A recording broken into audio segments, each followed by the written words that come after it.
etcétera.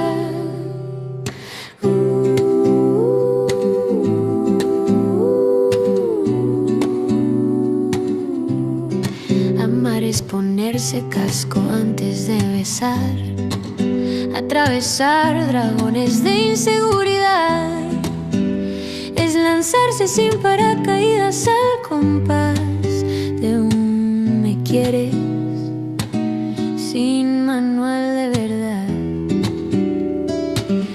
Y hay que ser valientes y sin armadura de cartón, con el miedo de fundir derritiéndose en el corazón.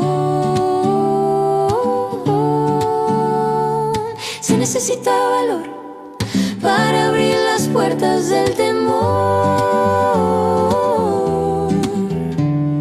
Amar sin red ni chaleco antibalas, jugársela por un te quiero. Sí.